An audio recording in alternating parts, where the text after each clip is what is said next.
Joining me now, Florida Congressman and House Judiciary Committee member Matt Gaetz. Welcome back, Congressman. Oh, thanks, Kennedy. Good to be back. So which scenario do you think is more likely here?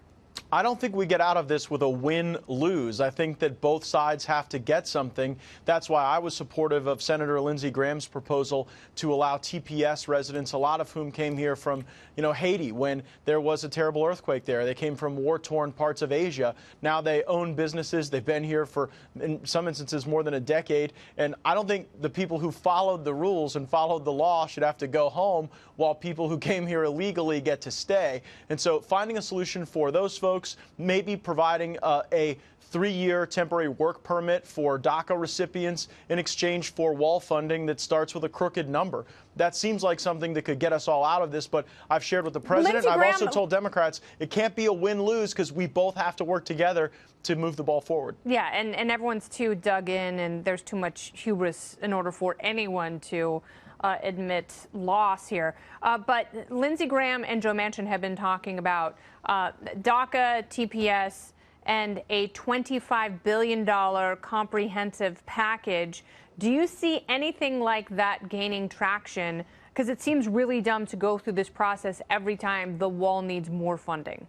Yeah, well, and if you do recurring funding for the wall, then you have some sense of stability to be able to get the job done.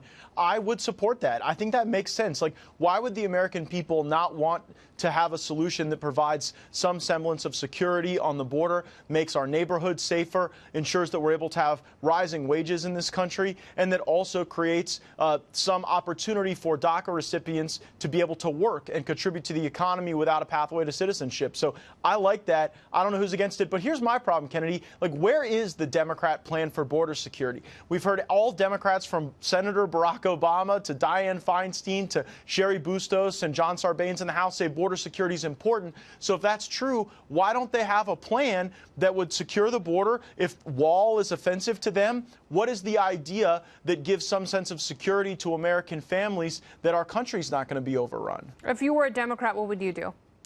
If I were a Democrat, I would want to win. I would want to go back to my district and say that we did something that was reflective of those priorities. And look, Nancy Pelosi stood up with her astronaut underwear diapers and gave a 17-hour speech or whatever it was on the DACA recipients. So why couldn't we do something that's not a path to citizenship, that's not an amnesty, but that brings people into the economic fold and allows DACA folks to work while at the same time doing border security? That gives Democrats a win. What's the win that they want to give us, Kennedy? What is it that Democrats have offered Republicans that make us feel more confident that there's going to be a physical barrier at the border? Well, you do have, what's interesting is you do have moderate Democrats who come from districts where the president won in 2016 who are saying things like, can we just figure this out because my constituents are calling me and they're very frustrated because there are parts of the country where progressivism doesn't necessarily win the day. And you also have a lot of lawmakers from border states that we haven't heard from. And I'd be very curious to see what those Democrats have to say about all of this. I mean, I know in California, it's very obvious what they're trying to do. Gavin Newsom and every other California politician with national aspirations is looking at this as a way to consolidate more power by having a future pool of guaranteed voters, by giving away as much as possible to illegal immigrants now, which is fine, but at least be honest about what you're brokering, because, you have a lot of people in that state who don't share the same zeal.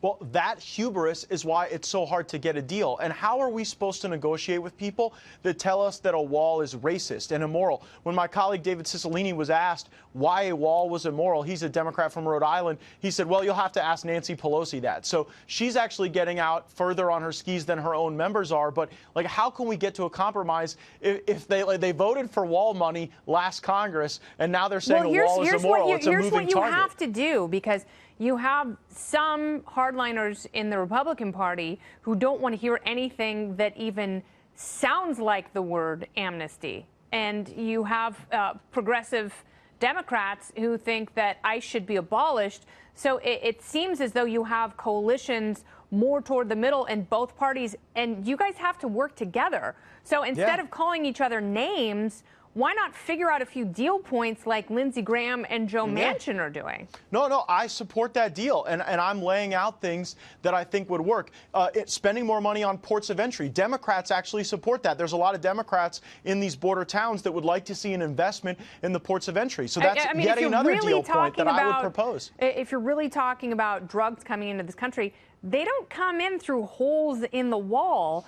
No one's going to risk losing hundreds of millions of dollars in illegal drugs through some hole where a CBP officer can come steal their stash. They're driving and they're flying and they are tunneling. They're doing all this other stuff. But what we have seen is legal cannabis has cut into the cartel's profits and it's hurting them. What about eventually making legal other substances in this country? Because the demand isn't going anywhere, no matter how you try and affect the supply.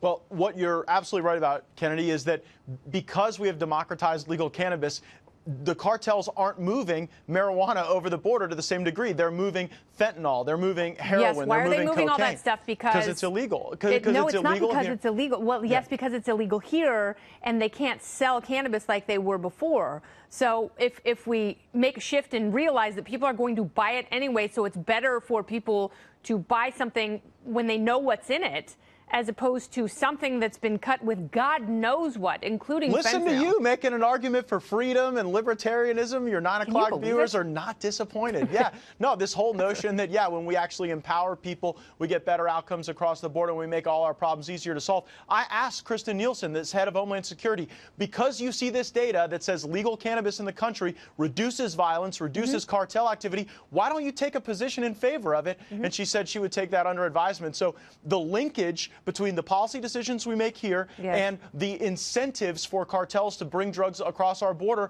is so obvious to people. And by the way, it's very obvious, and why should Republicans and Democrats disagree on that? I don't think we should disagree. I mean, that is logic, that is data, that is truth, that is cause and effect, and we got to conquer one issue at a time. Congressman Matt Gaetz, thanks for spending some of your time here. Thank you, Kennedy. Very good.